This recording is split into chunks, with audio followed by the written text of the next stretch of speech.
My name is Jan Wade. I was born in Hamilton, Ontario, Canada, and lived there until I was 18. I've always made art. I was probably drawing before I talked.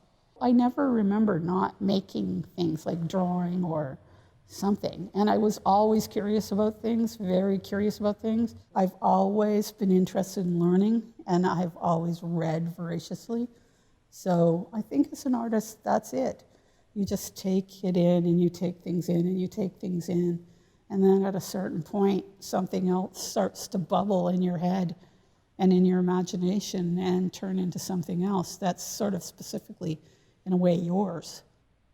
When I started going to school, I couldn't wait. We lived half a block away from the school I was going to go to, and they were continuously calling my mom going, "Mrs. Wade, your daughter is up here staring into the window of the kindergarten. You could have to come and get her." My first year of school in kindergarten, it wasn't so bad, but then I was going into grade 1, and the school called my family. And they said to my mother, "We want to put Janet into special education class." And that was because every other child of color in our school was in special education class. And so my mother just said, she doesn't need a special education, she just needs an education. So I literally, in my school, was really the only child of color in the larger population of the school, and every other child of color, the few Japanese kids, the 3 other black kids, the indigenous kids, they were all in special education class. They even went to recess at a different time than white kids.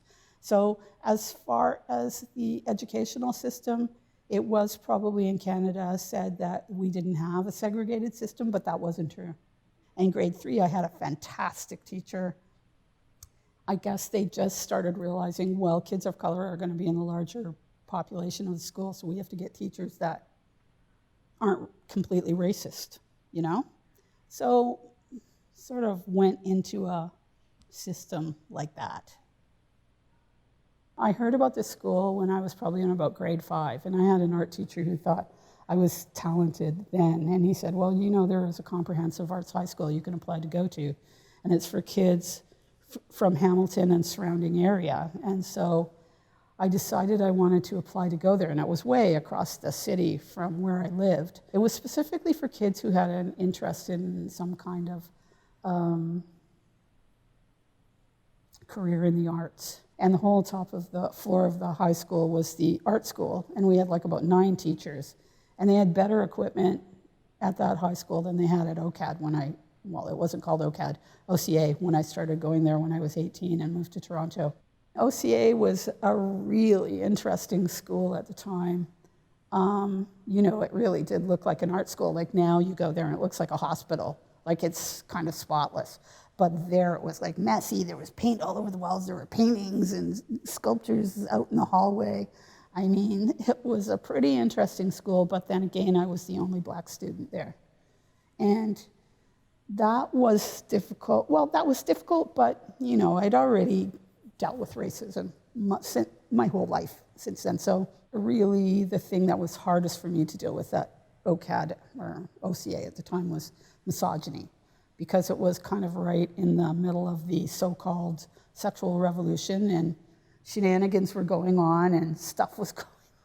So of course there I was, the only black female student, so sort of like the school exotic beauty. So I was getting hit on by teachers, students, yada yada. I was very young, I didn't really know how to handle it, so I went to my advisor, and I just go, "I don't know if I can handle this because I just want to come to school, And so it was decided that I could just do whatever, because it was already decided that in my first year, because I'd already done everything in foundation year.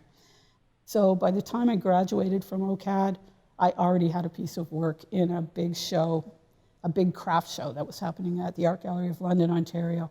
Actually, my boyfriend snuck my work out of the house because he was working at the Crafts Council, Ontario Crafts Council. He snuck my piece out of the house and entered it, and I came in 3rd or something, which sort of segued into an invitation to go to the Cultural Olympics in Montreal in '76. So that was the same year I graduated school. But still, I don't think I really understood what it meant to really be an artist, but I think in a funny kind of a way, just being left on my own sort of forced me to kind of figure out things for myself, which I think was a really good thing in the long run, because really that's what you have to do as an artist.